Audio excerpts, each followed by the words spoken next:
Rufaro wanakutenda. Wana maimuriko ere uko. Mauya ere nembeu. Aiwa.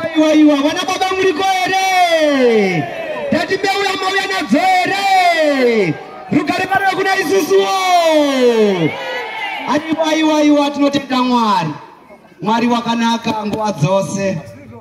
Tazwa kuti chimoyo. Aiwa ndandomukawo kutumwa neasharuka. Azviroyo kuti ndini wacho kutotumwawo. Rukarikara kuna isusuo. Sezvo tinoziva kuti chimoyo, moyo, zvinhu zvinoshanda pachinhu chipenyu, moyo nemusoro. Zviro izvo nezvo zvikabva pamuiri munhu ararama. Musoro ukanga wabuda pakati pemuiri apasina upenyu. Nemoyo ukabudawo mukati memuiri apasina upenyu. Rukarikara kuna isusuo. Zvimwe zvacho munogura henyu. Asi zvinhu tu izvi zvikabuda upenyu wapera. Mwari wakanaka watisanganisa pano. Ndine urombo kwazvo vhangeri ranga raakumusoro. Razondodzokera ndizvo zvinoita kana motika ichifamba. Pane panokwidza giya robva razombodzikisirwa. Saka vhangeri ranga raakumusoro. Saka ndinokumbira ruregerero nekuti pendiri vana apa andina zera rekusumuka kutaura baba ataura. Saka mondiregererawo sezvo zvataurwa ngeasharuka kuti ndinge ndichitaura. Rukarikara kuna isusuo. Rufaro vana vaMwari. Asi sezvo riri shoko raMwari, nyaya ikafambira pano ndoda kuitaurawo ngeumwe mutoo. Pamwe ndingatadza kududzira zvandiri kuda kuedza kutaura pano. Tauya pano ngenyaya yegungano rembeu. Mbeu yetauya nayo imbeu yekuti tiende kosima kumamisha kwedu kana kumadzimba kwedu. Handizvo via. Rukarikara kuna isusuo. Asi nyaya yendinayo pano nhasi ngeye mbeu iri kuda Jehovha Mwari. Isusu tiri kuda mbeu yekosima kumadzimba kwedu. Asi Mwari ari kudawo mbeu yekoisa muparadhaiso yake munzvimbo munyika itsva nedenga itsva. Rukarikara kuna isusuo. Ndati Mwari unewo mbeu yaari kuda. Patiri pano uri kudawo mbeu yaakawimbisa kuna zvakazarurwa kuti kuchazova nedenga itsva nenyika itsva ichada kugaramo vatsvene. Saka vatsvene aya ndiwo watoda kutaura ngezvavo nhasi. Kuti ndoda kutaura ngezvembeu iri kudiwa naJehovha kudenga. Ndoda kuchinja musambo. Rukarikara kuna isusuo.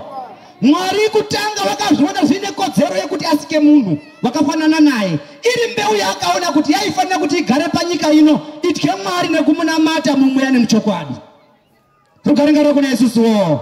Hazvina kugumira ipopo. Makapinda chipfukuto chaizwi Satani munyika.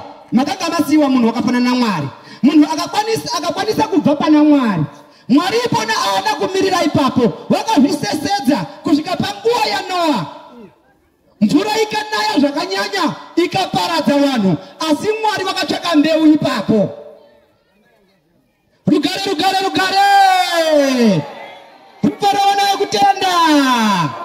Tati Mwari vakatsvaka mbeu ipapo. Kunyange nyika yakanga yanyangara, zvitatu zvakanga zvashata pakati penyika. Asi Mwari vakaona kuti zvanga zvine kodzero kuti atsvake mbeu. Asi vakaipa mutemo kuti unoda kupona, unotenda kusarudzwa kuwa mbeu, unofanira kuwa akangarawa. Rugare vana vaMwari. Rufaro vana vekutenda.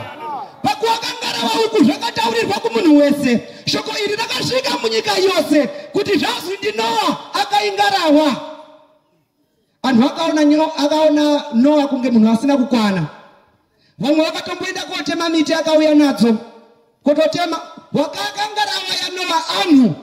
Aizikuwa kwange vana vake badziba. Yakatowa pane vanhu vakatombokompiriri kotema. Amwe akati amugwanza akati amuti waakurema reka ndisiye pasi. Amwe akatotakura kubva nadzo miti dzadzo kusvika panzvimbo yaikirwa ngarawa yacho akati inini handichazvikwanisi ndine basa rakawanda. Amwe akatombotsetsa miti dzacho, amwe akatombokoma, asi hazi kuzopedza akati nezvakandiwandira ndinewo minda dzangu dzendoda korimawo.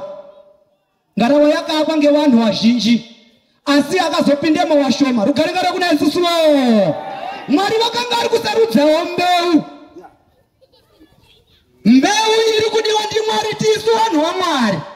Kuchengeta mitemo chakakanda mukati mevanhu. Mwari mutemo kuti ani nani anochengeta mitemo uchava mbeu ichararama mudenga itsva nenyika itsva. Hatifaniri kufarira mbeu yetuda kusimisirwa pano. Tudandikana kufarira kuti iwewe uri mbeu here.